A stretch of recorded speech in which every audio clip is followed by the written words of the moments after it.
And now we're back to it. So we're in chapter 1 here. On the bottom of page 7, thou art thou. And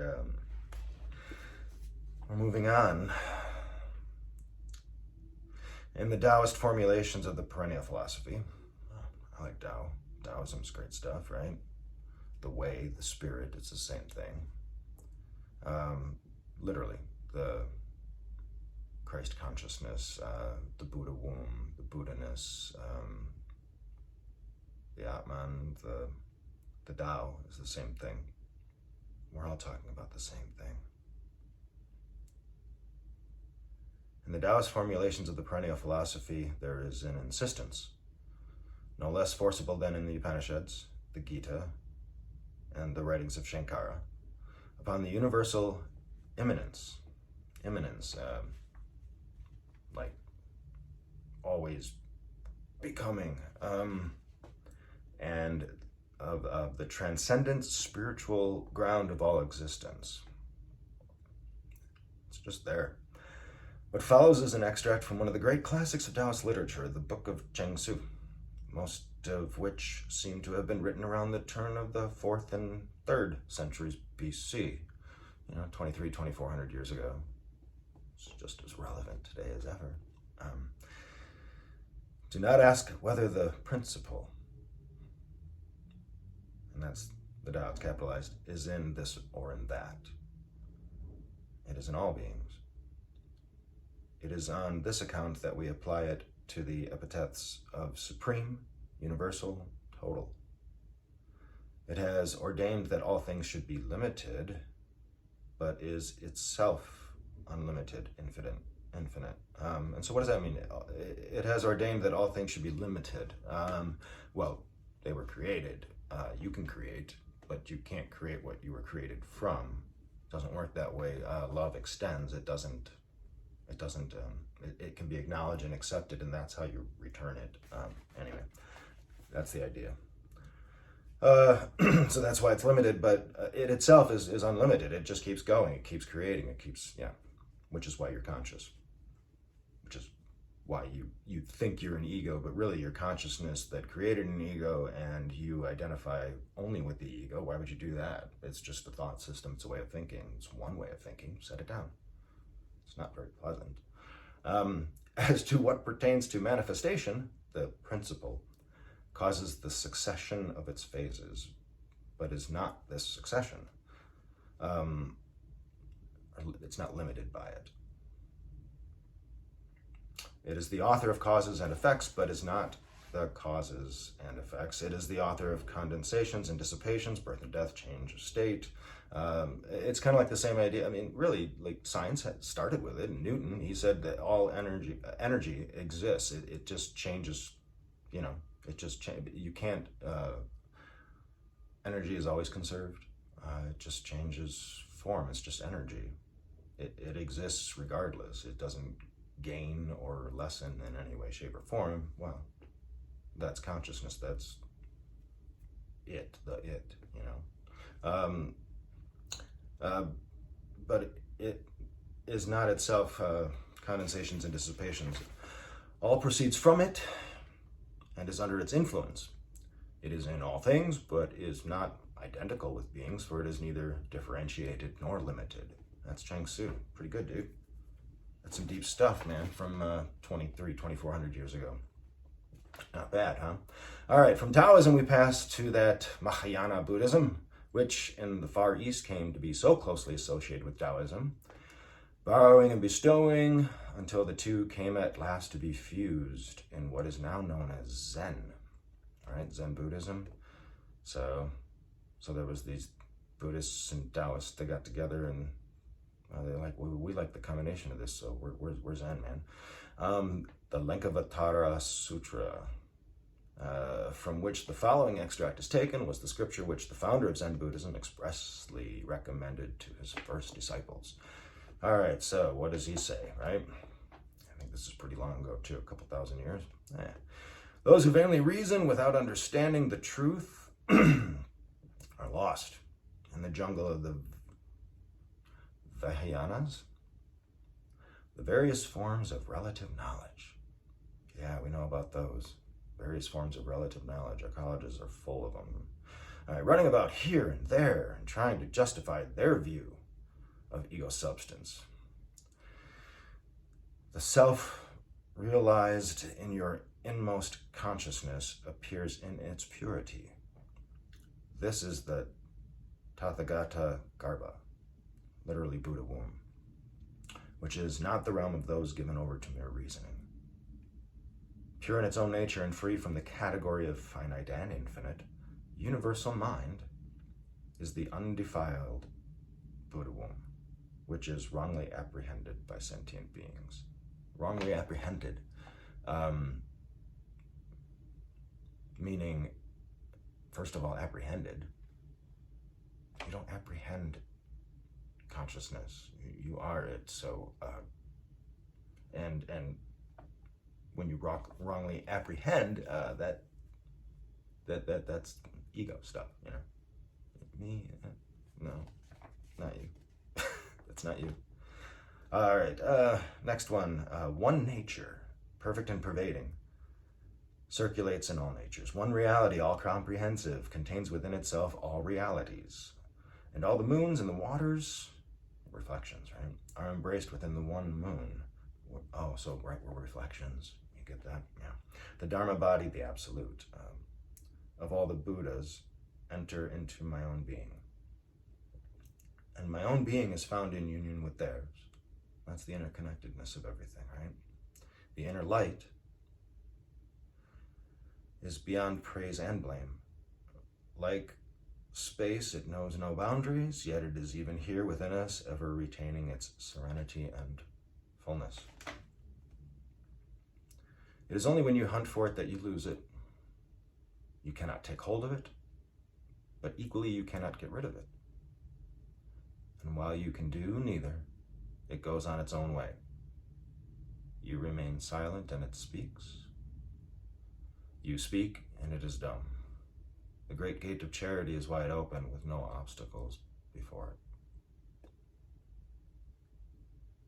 I couldn't possibly pronounce this correctly, but Yongchai Tashi.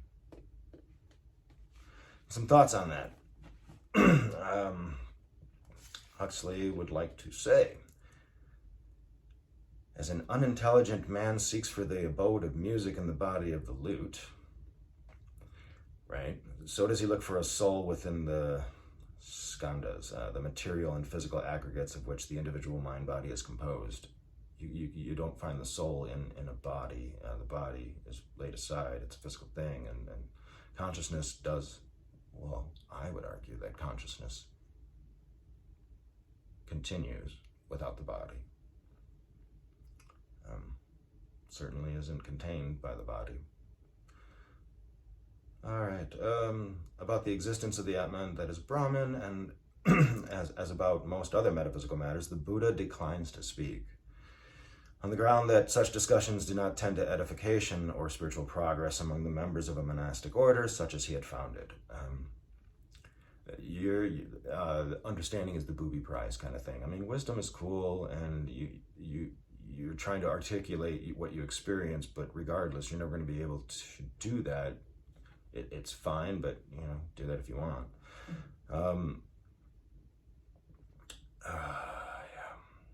So the Buddha was not up for that kind of stuff, right?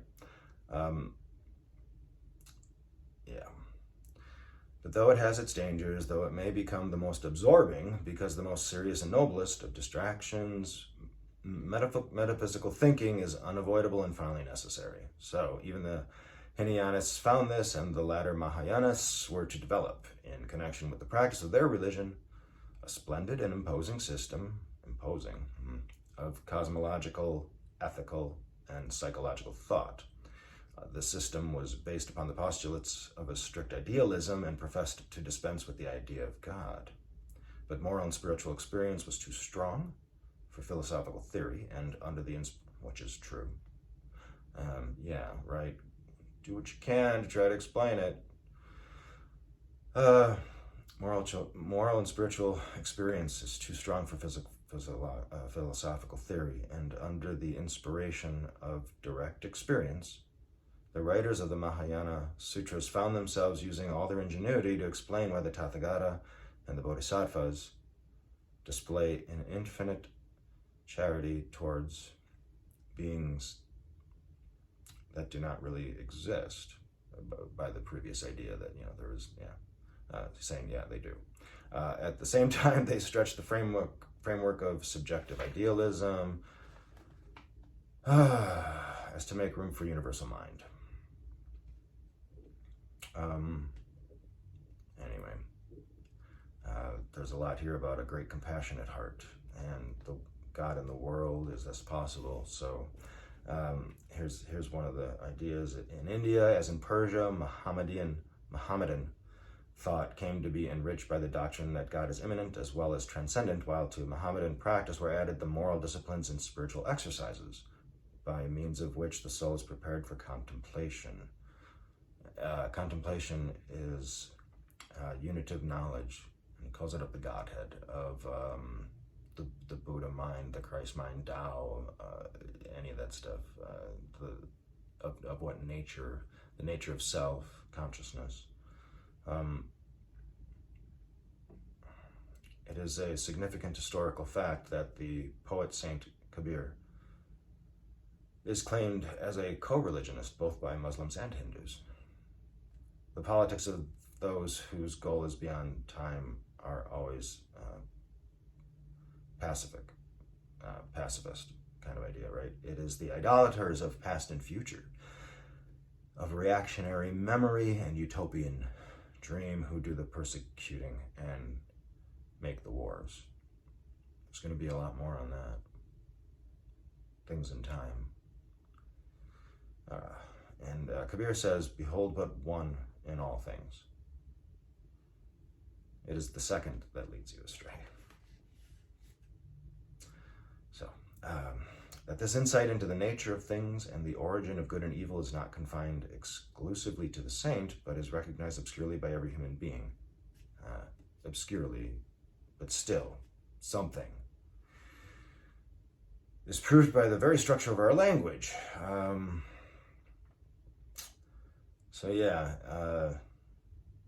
Pointed out long ago, is often wiser not merely than the vulgar, but even than the wisest of those who speak it.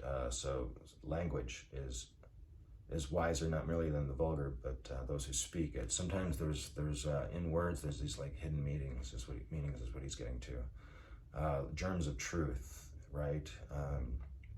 That were never plainly discerned. The genius of its framers caught a glimpse in a happy moment of divination is what he's talking about. And so, little insights. Obscurely and unconsciously wise. Page 11 here. Obscurely and unconsciously wise, our language confirms the findings of the mystics and proclaims the essential badness of division, a word incidentally in which our old enemy too makes another decisive appearance. Two, divisive. And so what he's talking about here is pure non-dualism, right? Pure non-dualism. There is only consciousness. That's all there is. Here it may be remarked that the cult of unity on the political level is only an idolatrous ersatz for the genuine religion of unity on the personal and spiritual levels. And so political leanings one way or another, these groups, this division, tribalism, etc. No. No. On personal and spiritual levels, we're all looking for the same thing. That's why people go to one side, because that's what we're looking for, right? When you're looking for something, you want to identify with it, and you want to be with those who we've got it right. Us, not them. Totalitarian regimes justify their existence by means of a philosophy of political monism. Political, like there's only one of us, and it's us. According to which the state of God on earth, unification under the heel of the divine state, is salvation. and all means to such unification, however intrinsically wicked, are right and may be used without scruple. We'll get into why this is important, but there's going to be a lot of ideal ways of approaching society, and why we pick and choose, and why we separate, and why that's not such a great thing. Why are we doing that? The political monism leads in practice to excessive privilege and power for the few and oppression for the many, to discontent at home and war abroad. But excessive privilege and power are a standing temptation to pride, greed, vanity, and cruelty. Certainly not ways of apprehending the mystical experience. Oppression results in fear and envy. War breeds hatred, misery, and despair. All such negative emotions are fatal to the spiritual life. Only the pure in heart and poor in spirit can come to the unitive knowledge of God. Hence, the attempt to impose more unity upon societies than their individual members are ready for makes it psychologically almost impossible for those individuals to realize their unity with the divine ground and with one another. Explains a lot, eh?